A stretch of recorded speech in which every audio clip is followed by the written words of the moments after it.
Well, hey, Rock Youth, thanks for joining us for Teen Talk as we've been talking about ID, becoming who God created us to be. And this week we have started in discussing what a flesh follower is. And today we're going to talk about what we learned and how it applied to our lives as we did the reading plan.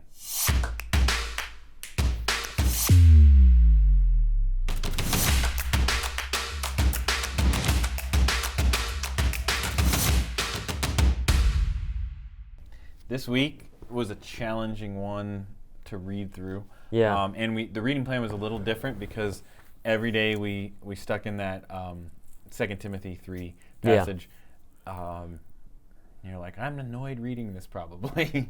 But it's such a foundational thing. Oh, totally. To think about, or just to, as we talk about meditating on Scripture,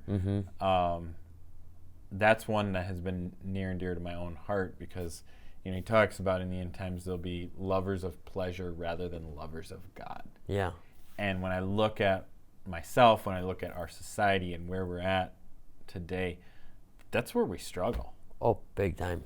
It is very prevalent. Yeah, like we're not quote unquote bad people. We're not out murdering people. But man, we love ourselves. Yeah. We love ourselves. We do. And that's a huge problem, Yeah. Like, we love ourselves so much. We created a thing called a selfie. Yeah. So we can take pictures of ourselves and look at ourselves. Yeah. Like, I wonder what I look. That's what I look like. oh, yeah. Everyone else, look what I look What like. time did I look like? What did I look like at noon today? Yeah. Oh, hold on. Right. And so the selfie, selfishness is so intertwined, and we glorify it as a society, not just get rid of it like the Bible teaches us. Yeah. We do whatever we can to glorify it and make it look better and create filters for it Yeah. and all that kind of stuff. And then praise everyone. Like Romans 1 says, we praise those who do these things. Yeah. And encourage them to do them and talk about how how Awesome they are. Yeah. I mean, create TikToks about them doing it. yeah. and YouTube views And so this week we're really talking about a flesh follower is someone who is self-oriented. Yeah. And so when we talk about that, this week, just asking that question of how have you experienced this in your own life? We always talk about that every Friday. But how have you experienced this happening in your life? Maybe you can even go to some of the things we worked through in the chart this week or like that kind of thing. How have you experienced that in your life? How did you find out about yourself this week? Well, you take it through I use the four soils passage. Okay. Like to kind of gauge this out. Yeah. And I really went into all four soils. How you've been all four or something? How I've been all four, and just the level of selfishness in each one of those layers. Okay. But as a teenager, we read that's the soil that falls on the sidewalk, and that's when the birds come and take the seed away. Right. As a teenager, I never wanted to get into my Bible, so I never read it because I knew you had pastors throwing seeds at your face. Yeah, and they were just ding, ding. Birds just from every direction. It's like the movie The Birds coming and pecking all my seeds away. Yeah. That is, I never wanted to read it. Yeah. I just was consumed with how can I fit in or what can I do? It was all about me. Yeah. Everything was about me. Right. And then that carried on for a while, but then you roll into the soil that falls on the rocky ground as I became a believer. Right. So I become this new believer as this young adult. Okay. And I spring up, joyfully hear the word. Right. I'm great, then fall away to it. Yeah, when you were first grabbing onto it. Yeah. Yeah. And then, and then as I roll in, I'm a believer, but I fall into the thorns and I just let the world completely, choke it out. Right. The world choked me out. And, in the process of all of that, reading through this chart and all of that, you look at, the different levels of selfishness and where I lay on it. Yeah. It's whoa. Yeah. It's kind of I was a very selfish person. Right. For one, I never gave any time to God. I didn't give any account to God. And then others around me as well. It was all about self-fulfillment. Self-fulfillment, You want to feel good about yourself, pleasure yourself, enjoy your life. Yeah. Remove the anxiety, remove the stress, and you cope with that through relationships a lot of time. Yeah, and as becoming a believer in that respect. Yeah. Like I said, I would hear the word joyfully. Yeah. But then fall away to it. I still let like Yeah. So what? Because you said you're talking about that second soil, that or third soil that the things of the world choked it out. yeah, completely So choked you it would out. come to the church and you'd come to summer camp and you'd be all excited and passionate, and then you'd go back to the world Yeah. on Monday morning when you go to work, and you would see the things of the world, and it would literally like suck the life out of what you just were passionate about the day before on Sunday. Yeah, I didn't put much time into this. Right. It didn't give me what I wanted like right away, and then the Right. world choked it out. Right. And that's like Stuff. kind of like what we were talking And- about Monday, you know. Right, and one of the things that we just actually studied before COVID with the Rock Kids Yeah. was the four soils. And Chrissy asked the question, which of the four soils, spends eternity in heaven? 1, 2, 3, or 4, or none, or whatever, Yeah. And a lot of the kids responded 1, 2, and 3. And the true answer is only the one soil spends eternity. Yeah, the good soil, bearing fruit. 2 and 3, while they sprung up and they had this moment of excitement and passion, they did not actually truly believe. They had this spiritual high for a second. And then whether it was the things of this world or just the persecution is what the other one says. Like they just couldn't handle what it was. It was choked out and taken away, Yeah. And so that's why this is so important to understand is where are we at as flesh followers? How do we experience this, Right. When I was working through and thinking through the chart and this and experiencing like where am I at, this was hard because you have to be real. You have to say, okay, like I am an imperfect being and I struggle with these things. Yeah. As much as I want to say like I've got a good handle on these things, you also don't. And so when I looked at it for me, I was looking and seeing, this, looking at the characteristics. So you have things like you seek control to be right. I'm always right. We've talked about that here. Yeah. Yeah, you like to be right. And that's just one of my struggles. And but looking at it, you go, okay, like there can be truth, and that can be actually a good thing. But I can also take it and be selfish with it, use it for myself, Yeah. And so we have to be very careful with this because that's an area that I'm naturally just always going to struggle with. Yeah. And that's a selfish point for me. And I take that into the word. I mean, I talked about that last week with the fact that sometimes I will justify my anger or my sin by saying, but it's true. Look at it. It's right here. Yeah. You know what I mean? Yeah. And I'll be angry and sinful and self-ruling and taking the Bible and saying, but look, I'm right. Right. You know what I mean? And while I might be right, doesn't mean the way I'm conducting myself is right. Yeah. Just because what I'm saying is right doesn't mean the way I'm doing what I'm doing is right. And so that's definitely a blow, like looking at myself. And then This chart really fits into like the Self. tough category all the way along. yeah. Like this is Oh, just yeah. be a tough question. Yeah. Oh yeah. Like the whole thing. I've always had this issue too, self-taught, where like I can make up anything on the spot and make you think I know what I'm talking about. Yeah. Do you know what I mean? Yeah. You No, know a little bit, a lot. Yeah, I know a little bit about a lot of things, but I can make it sound like I know a lot. A lot about a lot. Yeah. Okay. And I really don't. Okay. You know what I mean? So like, so I was looking at that, like self-taught's a big thing. Like, I mean, I like information, so I consume a lot of information, but that doesn't mean I actually am an expert on anything or know anything at all. But as a selfish person, for my own pride and glory, like, I totally take that for myself. Yeah. Like, look at I me. know all this stuff. Yeah. I've learned it. Yeah. And I will easily do that with the Bible. Because I do know a lot about the Bible because I've spent a lot of time in it. But I can easily take that for myself. Yeah. And say, like, get up and say, look at all that I know. And, like, try and harness it for my glory. You know what I mean? Yeah. Is there anything that, as you were digging in this week, you learned maybe about that? It's really about the chart. Like, Yeah. just like really putting into perspective, like all of these things. Because this is really tough, like really encourage you guys to dig into this chart. Yeah. All of you.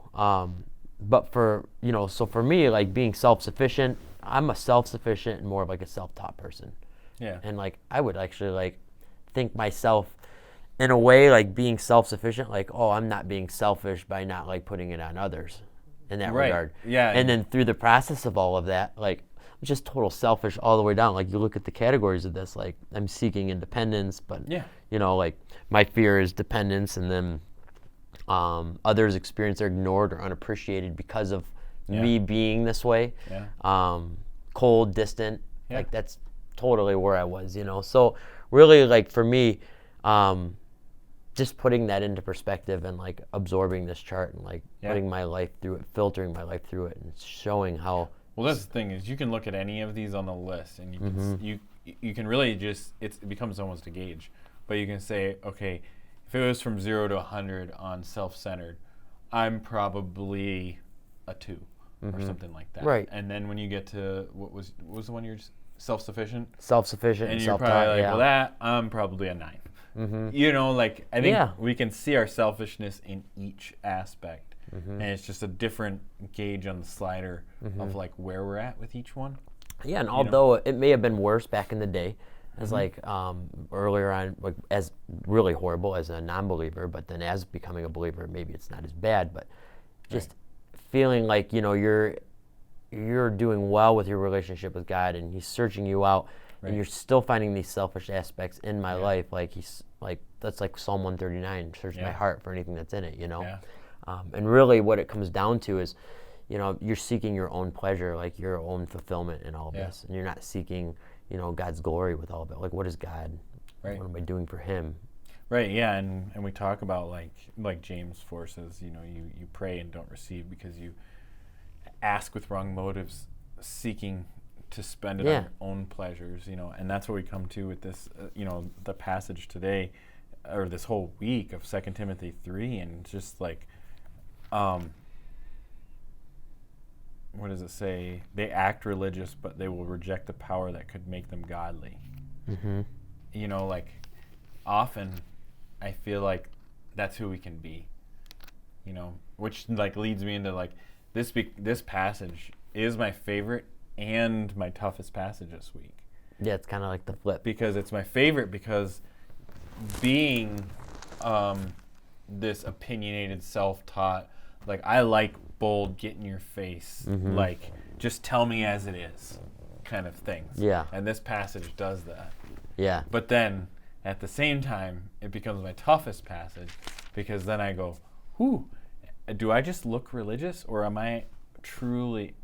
Do people see a Christ follower and like and who I am? Like I'm portrayed myself, like it's like a float, you have this outer shell and then there's all this stuff going on with all these mechanics and people making the thing move, but the audience just sees this. Like do people see like the inside, like does the audience see the inside mechanics as good too as a Christ follower, not just the outside appearance? Well, and that's one of the passages, he says, behold, you Pharisees, you are whitewashed tombs, that you clean the outside of the cup, but the inside is dirty. Yeah, it's just filthy. It's just nothing but like nastiness and filth inside. Yeah, that was a tough passage to read through this week too. It's kind of terrifying. Like, because you think, like, he just called me a whitewashed tomb. Like, I am a dead tomb that's just washed over with white paint. So I look clean, but like, I'm just dead bones inside. That's what he's saying, and so like that, it's a tough passage because you like, is that me? Yeah, am I falling into this category? Yeah, and I'm sure we are in a lot of aspects. May not be as a whole, but like, it's kind of like looking at that chart there. Yeah, you're going to cross-reference yourself somewhere on that. Yeah, and in if multiple spots. If you don't, then you are straight up being a hypocrite and a liar, and not telling yourself the truth, and that's scary. It is scary. Worse, Yeah. I mean, on the other side, you can't be insecure with yourself, and you can't just like, oh, I'm a terrible person and I can't get over this. No, Christ has washed us, made us new, and we can step into the new creation that God has created us to be, and we have to begin to live in that. We can't just, woe is me, poor me, I'm just terrible. We can't just sit there forever. we have to use these things to go, okay, I'm in a bad place and I need to change. Not just I'm in a bad place and I'm here. This is just who I am, Yeah. And so what were some, I kind of did both of mine, but favorite and toughest passages? So for favorite and tough, that kind of coincide in a way. Like my favorite was the Ephesians 4:22 through 24 passage. Okay. And that's like, putting off your old self and putting on your new self. Right. Like, to keep that at the forefront, it's just, I'm putting away all of that. Like, so anything that's being brought to the forefront, like that's like bad, maybe that I'm still guilty of, or I'm still like having challenges with as far as on this chart or anything in my life, I put that away. I put that to death. Like it's done, and I'm putting on my new self. To put on my new self in Christ is to like pursue my identity in Christ as a Christ follower. I don't want to be a flesh follower. Right. It just gives you comfort. Like every time you read it, it comes to the forefront. It's just. Well, that's the thing. So you say that I don't want to be a flesh follower. Yeah. And I think all of us, we don't want to be a flesh follower. No. We know that that's wrong. But outside of the big 10, thou shalt nots and things like that, we struggle to like navigate. Yeah. Something like this allows us to really put some practical applications on, okay, this is actually what I struggle with flesh following. Because I don't really struggle with lusting after pornography. Maybe that's not you, you know what I mean? And so, but what do I struggle with? Like, there's something there. None of us are righteous. You know what None, I mean? not like, one. So a lot of times we hear like big things talked about in sermons, but like, what do we struggle with here? That's on a deeper level that a lot of people never see. That we hide and like come into church and look. It says, we look, we act religious, but we reject the power that could make them godly. Like, we have this whitewashed tomb thing, but we don't actually believe in God. We don't actually follow God. We just go through the motions and the actions and things like that, Yeah.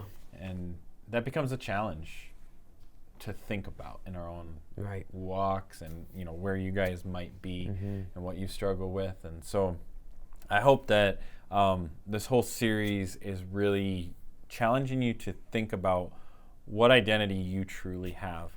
And while we have a couple days left of reading here, love you guys to do that. We will be transitioning next week into what is called gauging your identity. Yeah. And so we've kind of set the foundation of who God is, who a Christ follower is, who a flesh follower is. So we've kind of got these three pictures like drawn on the wall. Like, okay, here's who God is, here's who a Christ follower, here's who a flesh follower is. This next week, I hope you'll join us on Monday as we're going to start the idea of this gauging your identity and taking even some more, like we have this chart, but to cross-reference where we're sitting. Like how do we gauge that? Yeah, taking some other tools that we'll have in your discussion question next week to like, okay, am I here, here, here? You know what I mean? Yeah. And who really am I? So thanks for joining us, and we'll see you on Monday.